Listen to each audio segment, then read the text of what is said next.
wrote my new book, The Art of Caring Leadership, to be both a wake-up call and an invitation for leaders who want to uplift their teams and organizations by putting their people first. Most of us think we care, but caring leadership is about doing, taking action in a way that makes a tangible difference to our teams and our workplaces. Now, more than ever, at any time in history, we need to know what leading with heart actually means for us, for our workplaces, and for the world. The Art of Caring Leadership is a practical guide that will help you decipher what caring leadership means in practice through a framework that uncovers the steps you can take every single day. If your people know you care, not just about what they do, but who they are and can become, they will move mountains. To order your copy of the book, visit theartofcaringleadership.com. Today, I'm super excited to have Jana Cinnamon on, and I found her like I do many of the guests that you hear me talk to, just scrolling through LinkedIn and looking for stories that catch me. And stories are really windows to the soul, and it really says to me, this person has emotional intelligence. And so at some point, I'm going to have her tell that story because it was just something that really brought me there. But it showed to me that she does lead with heart. And again, it has nothing to do with title. It's just how you show up as a person. And so that's why you're on the show. So welcome here, Jana. Thank you, Heather. Glad to be here. Okay. So where are you right now in your leadership journey anyway? That's a great question. Beginning, middle, I mean, my current role, so I'm in a title that clearly goes, oh, you're a leader. I'm a chief operating officer of a CPA firm. And right away, the question that goes with that is, oh, you must be a CPA or you're an accountant. I work with 90% of my, coworkers are accountants. And that's not the case. My background is in human resources. And I didn't know what I wanted to do when I grew up, but I was always naturally this leader. I was always gravitating towards leadership opportunities, whether, as a child, in college, all of that. But I graduated really not knowing what I wanted to do. And I kind of fell into human resources when I found the training and development function. And that's where I really decided, hey, I could do this as a career. I could do, how can I help people grow and develop in their professional lives? And so that's how I joined the CPA firm about 9 years ago, was to help with their training and development and recruiting. And I was going to take leadership of that. And it was very much this functional type of, I can be the person to help fill this need at the firm. And what I found was that when it comes to the people, that affects every area of the business. And when it comes to equipping people to be successful, that comes into every initiative and everything you want to try to achieve as an organization. And so I found myself inserting myself into almost every conversation within the firm that was going on, because it was like, well, what's going on here? What's your goal? What are you trying to achieve? Why are you trying to achieve that? How does that affect the clients? How does that affect our employees? And suddenly I was tasked to run our IT department because they needed some further guidance and there was a need. And so it was like, it became this, because I was thinking about the people and because I was curious, that I started to take on more things. So it started with IT, and then it was, hey, our administrative team needs some further structure and guidance. And, oh, what about our marketing department? And it started to just kind of grow into this, can you help? Because I had this curiosity and this mindset. The lens that I was always looking through and everything was, how does this affect our people? How do we make sure people are confident and comfortable with what we're doing? How do we get people excited for the future? All of those things. We're a very mission-driven organization that has goals and vision for the future. And that really made me see that leadership is not about a function, but it is about being there to equip and, help others achieve what they want to do. And so I would say in my journey, it's one of those things of really stepping back and realizing that leadership is something that in every area of your life that you're showing up can be demonstrated. And so, yes, I've been given responsibility, and yes, I've been put into a position that is a leadership position, but it's really more so seeing I have an opportunity to do that every day in all of my interactions. I love that. And so let's go to the story of what like piqued my interest about you to begin with, so that people can know like, ooh, that's why she's in there. Tell us that story. Tell us what happened. So yes, the story that you're referring to was I was in the car with my husband and daughter. We were on our way in rural Wisconsin to drop my daughter off at summer camp. And we're driving through a small town, and I see on the side of the road is a young girl sitting at a table with a lemonade stand. And she was slumped in her chair, looking entirely defeated, just really looking kind of down. And we had driven past it. I saw it just as we were passing it. And I turned to my husband and I say, whoa, we've got to turn around. We've got to go back to that lemonade stand. And he knows by now, because this has happened before. I made a commitment to myself when I was a child. I did lemonade stands myself, and I remember feeling frustrated many times seeing cars drive by and wondering, why does nobody stop? And so I made a commitment to myself as a child. When I grow up, when I'm an adult, if I ever see a lemonade stand, I'm going to stop. So turn around the car. My husband stays in the car, but my daughter and I get out. We walk over to her and I say, hey, can I get 3 glasses of lemonade, please? And they were 75 cents each, but I handed her 20 and I said, keep the change. And I said, dream big, keep doing what you're doing, kind of thing. And I gave her these words of encouragement. And you could see she was like, really? That I was going to really give her $20 for 3 glasses of lemonade. I'm like, yep, absolutely. And immediately she sat up in her chair. She sat taller. She smiled from ear to ear. And we got back in the car. We had to drive back out around, and her entire demeanor, her entire the way she was sitting, you could see that we made a difference for her that day. And I hope for longer too, that she doesn't give up, right? And that she continues to put herself out there. Oh, that's it. I love that. It's such a powerful story. Like I said, I was looking going, oh my gosh, this person exhibits so much heart. And the thing is this was just her driving by. Like this was you just, Jana, driving by. It had nothing to do with title, which is the thing I want to try to continue to highlight, is that, this is for folks just wherever you're at. Like you said earlier, it's showing up a certain way, being intentional about showing up a certain way. That people look to you for guidance. And in this case, just idea of making someone feel important, making someone, feel like you've noticed them and that the work they do means something. And it's so critical to have that. And as you said, like, her posture just completely changed, and you could see like, okay, there's confidence and I'm doing something like worthwhile here. And just imagine if we had more of that at work, right? This kind of behavior that you're talking about at work, whether it's through a manager or coworker or customers who are giving that kind of showing that kind of appreciation and recognition in the human sense. I'm recognizing you and what you're doing and recognizing the efforts you're doing, and it's important is right. So isn't it just, it's like foundational, isn't it?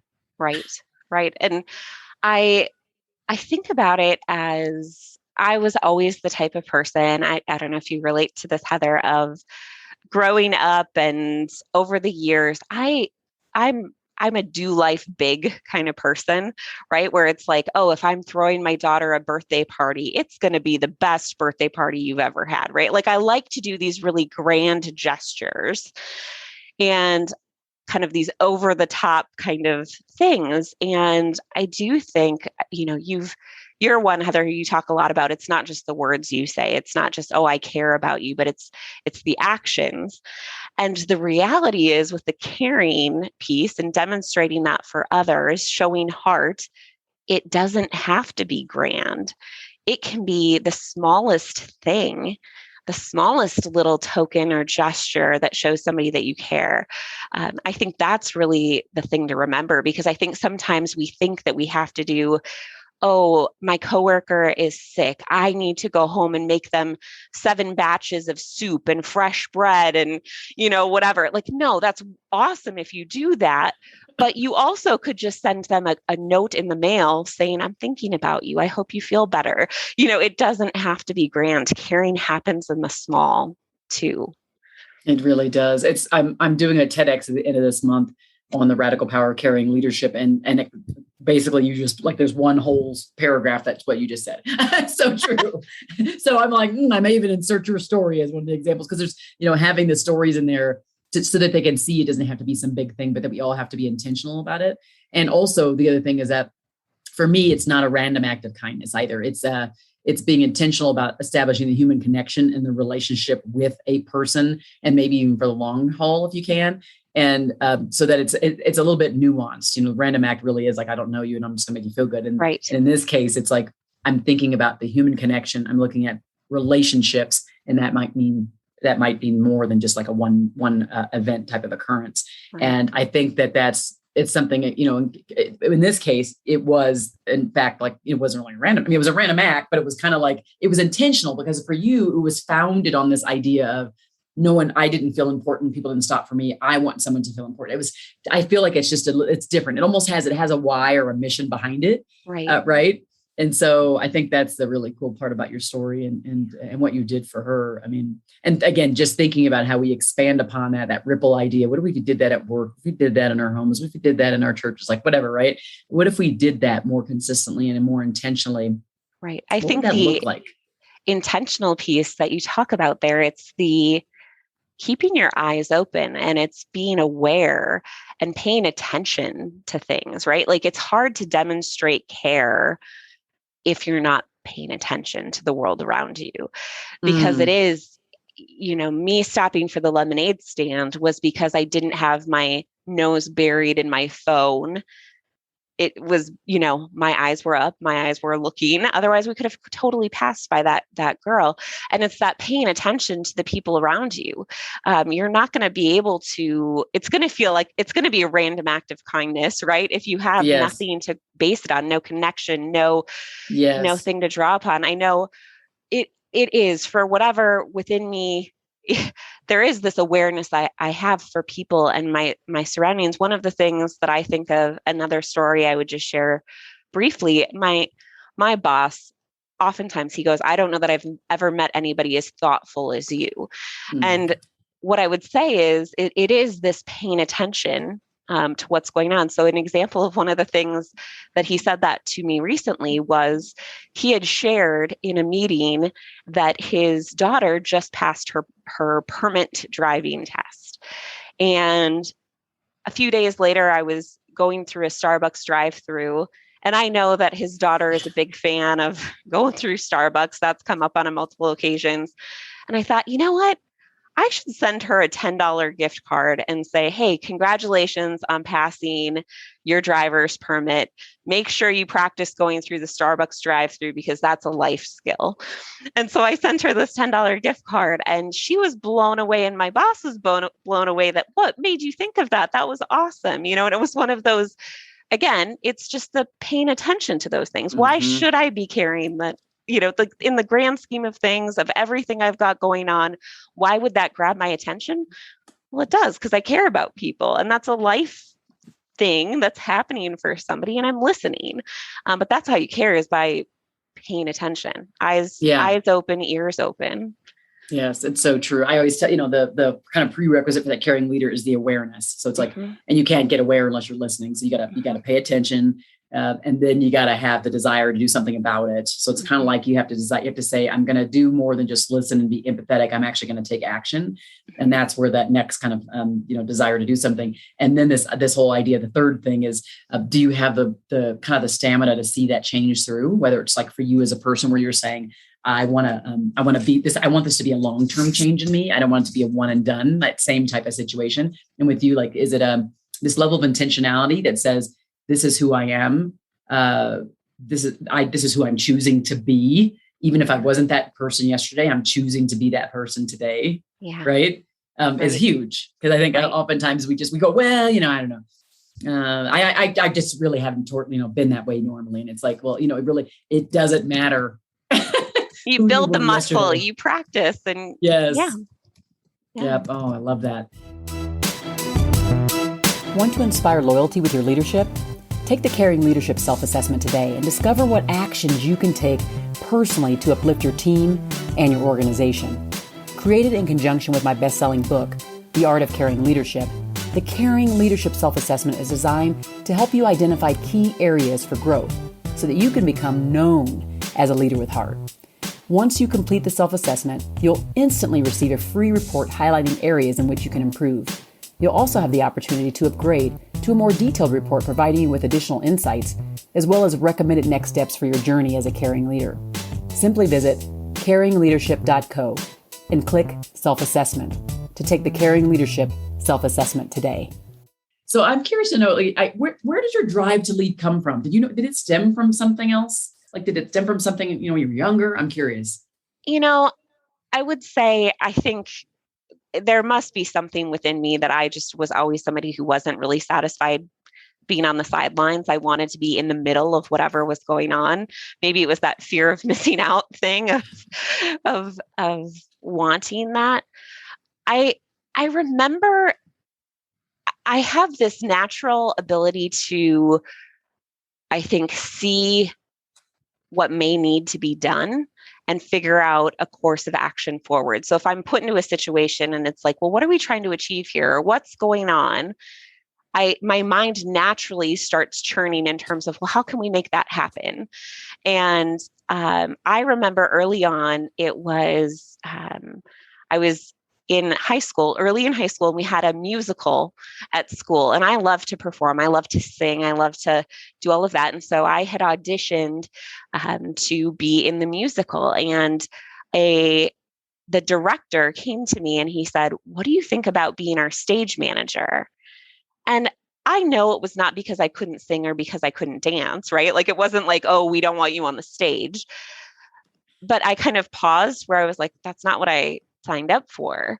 And he said to me, he goes, "There's nobody like you who can make sure things get done." And that he recognized something in me where I stopped and I thought, you're right, I do that. I make sure things happen. I make sure people are taken care of, that they are where they need to be. If something's missing, I just naturally have those eyes open to those things. And so I think it was something in me that just was kind of how I operated, but it took somebody actually saying, "Do you know you really do well here? That you really excel in doing this?" That made me actually reflect and go, this is a strength. I think sometimes when some of those things are just naturally where you find yourself at first, you don't recognize that that's a talent and where your power is, and how do you further accept some of that. But I think for a long time, it was still, for me, leadership is given to you. So I was still, for some time in my life, I thought it was something where somebody says, "Hey, this is your responsibility. This is something you are in the stage manager position, or you are in the, responsible for leading our training at this firm," or whatever it would be. Whereas it took a while for me to recognize that it was much more than just something you were given. It is something that any of us is given. It's just whether you assume that or not. Wow. That's a lot to dive into, because I think, just like we talked about earlier with all of this, you have to be paying attention, right? You have to be paying attention. You have to have an openness to receive, right, to be responsible, to step in, to step up. And if you don't pay attention and you don't have the openness, then I think all kinds of those opportunities just passes by. Actually, the thing you're supposed to be doing in your life could be passing you by because your eyes aren't open, your ears aren't open, your heart's not open. Right. You're just not receiving the way you should be. So it's really, really powerful. Okay. So for those who are listening, because, hey, we get there and we can all see you're amazing. You just are. And we want to hear a time when maybe you don't feel like you were the, most proud of yourself as a leader. What did that look like from a story perspective specifically? And what did you do to come out of it? What did you do to really, it doesn't mean come out of it to perfection. It means come out of that, valley to go back up that hill again, to go back into what we do inevitably as leaders, go back in valleys. But what did you do to come out of that And what was it that you weren't like really particularly proud of at that point? I would say, I mentioned earlier how I started in our company being in charge of training and development. And I kind of poked my nose in places and asked what is going on. And then I told you, ended up in charge of IT.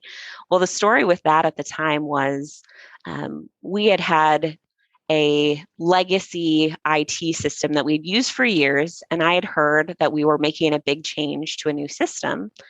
And I heard about it. And it was about 6 weeks before I knew that we were supposed to go live to this new system, where I asked the questions. I said, well, so what is this change? What does it mean for our employees? What do I need to do? And I started poking at it and asking questions.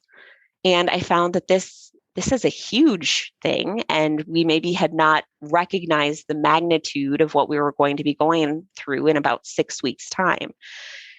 And I started to recognize, here's an opportunity certainly for leadership. I need to step in, organize, make sure people know what is happening. I need to make sure that we've got the things taken care of that need to be taken care of. And it was absolutely daunting. And it was probably the first time in my life where I felt like I didn't have the ability to produce a great result. Again, I think, like I said, I'm a person who does life big, and I'm the person who will exceed expectations. And I've always been this high performer. And so at this point, it was every time in my career, I'd been able to meet people's expectations or exceed people's expectations. But there was really a need for leadership in this situation. And I'm like, hey, I've got to get this all figured out. And I quickly realized that I was not going to be able to exceed expectations on this project.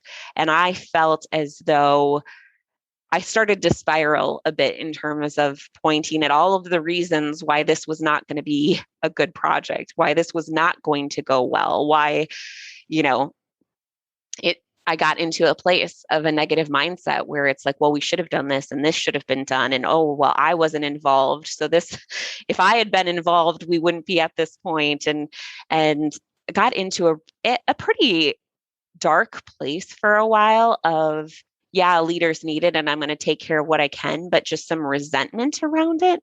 And I was not my best self because it was something I'd never experienced. Again, I didn't know how to have my name attached to something that didn't really go well. And it didn't go well. It was a hard, difficult time for our company and for our employees, and people struggled and people had bad days and people were overwhelmed and they were frustrated and they were angry. And it was that dark place of wanting to I'm sorry if it was not my problem, kind of thing.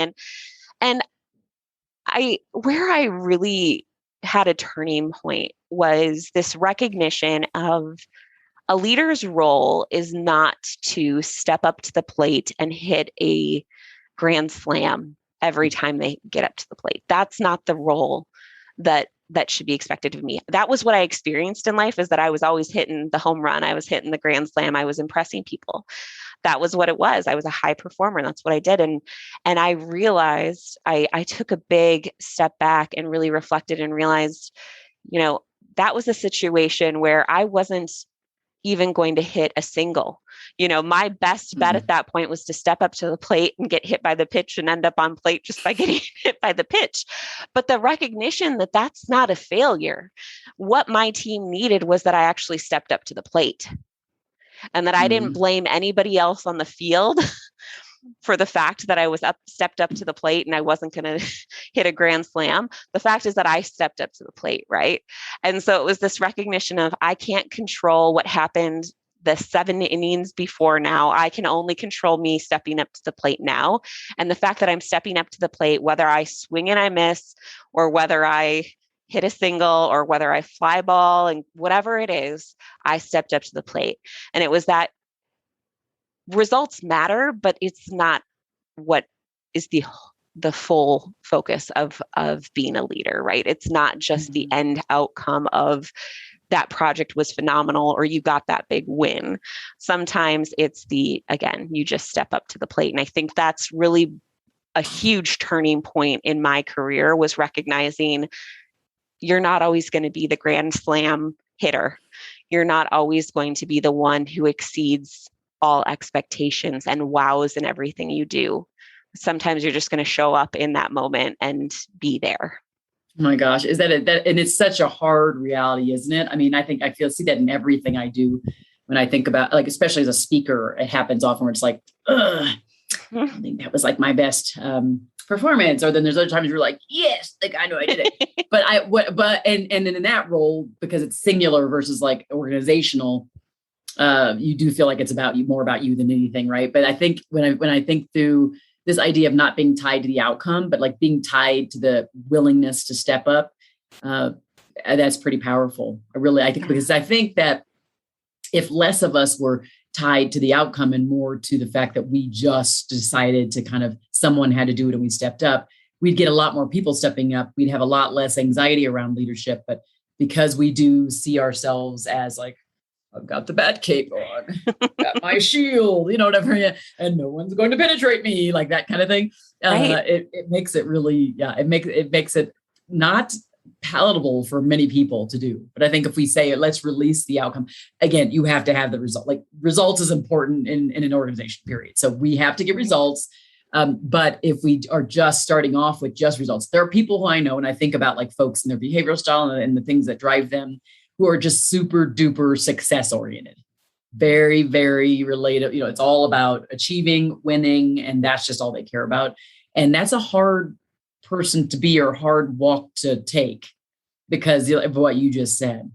So it's like, I'm glad I don't quite, I have some of that.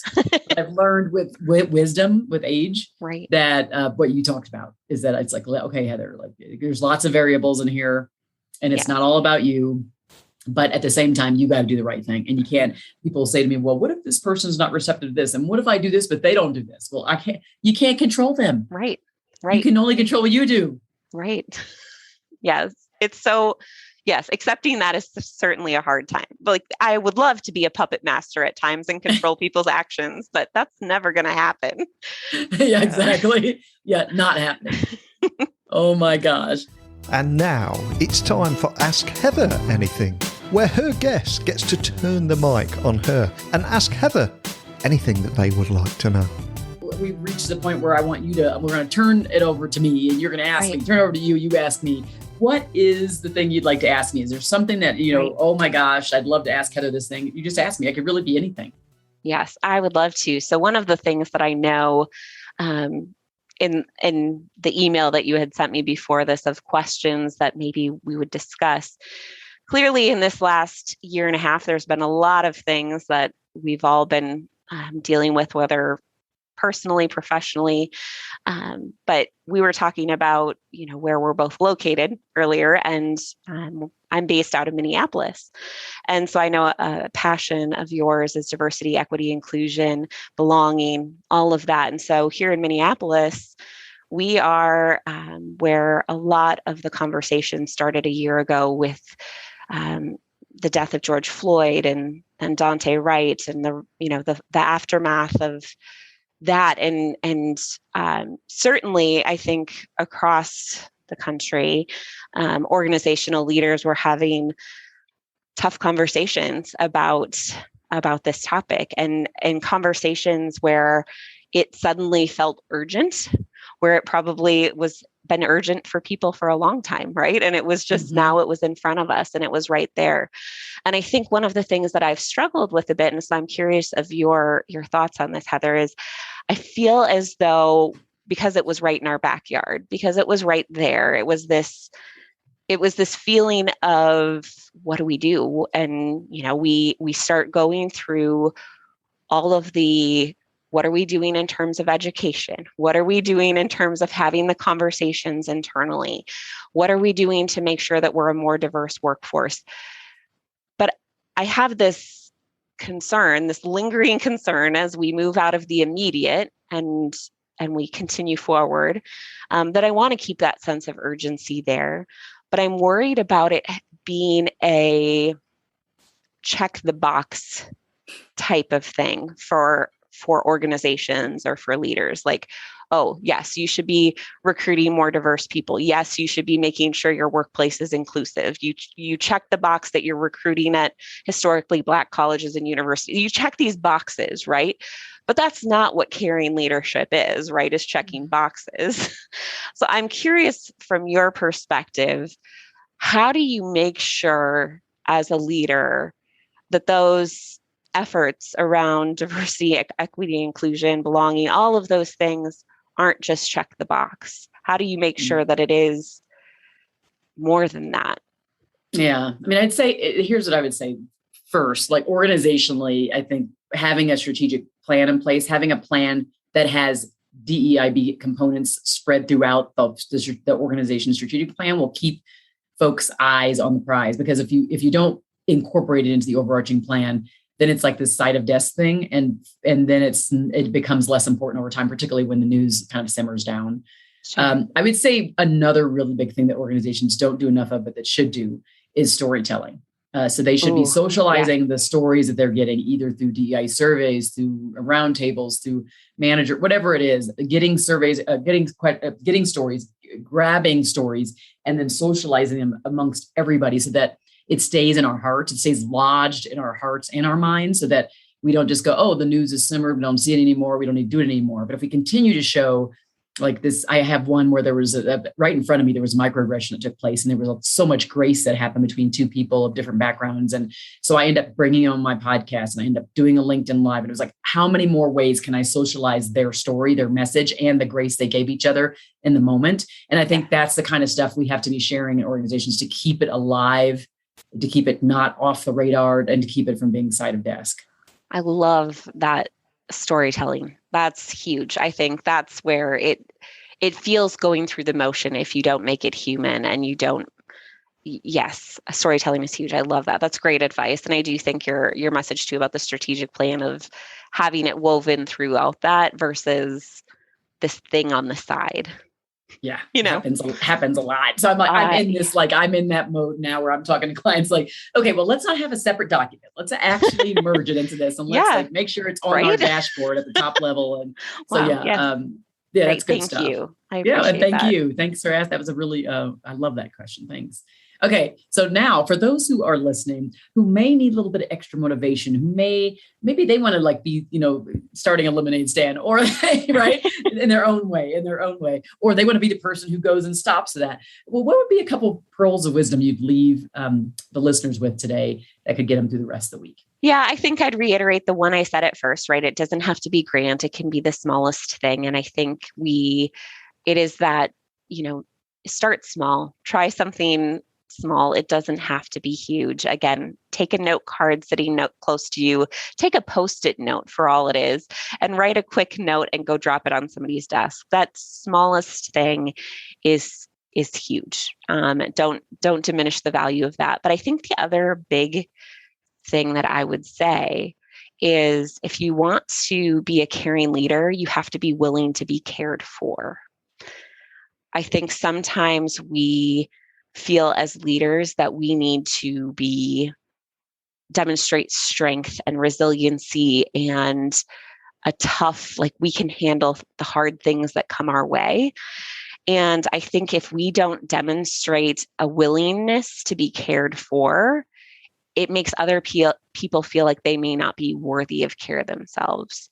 And so I would say part of where probably some of my caring nature came from is I've dealt with tough things in my life. We all have. I've dealt with some tremendous grief and loss, and that has given me an appreciation for life.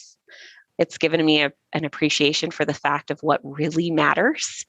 And I have been transparent with people when I've gone through some hard times, and I've shared my stories. So back to that storytelling thing, I've shared my stories, but I have allowed myself to be cared for by my team. I've allowed myself to be cared for where I think that just creates a caring culture, right? Because it shows that it's everybody's job, right? It's everybody's job to do that, and that it's not one directional. It's not top down.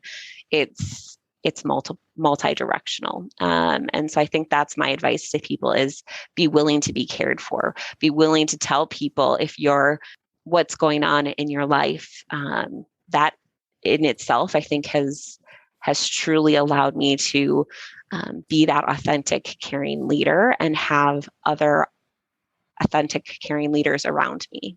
That's awesome. Yeah, I love that. I love this. The first chapter in the book is on self-leadership. And I'm not sure I did as good a job as you just did in the entire book, tying together this fact of, I say like involving them and like, and making sure that, you allow them to shoulder the burden and you do this and you do that. And so there is that idea of willingness to be cared for, but I don't think I was explicit as you are, which I think I should have been. I like the way you stated that. Really, like at a third grade level, connecting the dots, because sometimes we just can't, we hear like cliches or the simple things and it sounds cliches, but sometimes it's like, we need to hear that because sometimes the simplicity of things is the thing that's the most powerful for us, right? Instead of being like super academic or being, really complicated about a concept. It is in fact that, which is a part of this TEDx I'm doing too, which is like, we all want to be cared for. Like we all want people to care for us, but are we willing to do it? And are we willing to do it for ourselves? Like, it's like these are the questions I want you to ask yourselves, And so I love it. Absolutely love this. This has been such a blessing. And I am just so happy I scrolled and saw that amazing lemonade story. Thank you. As well.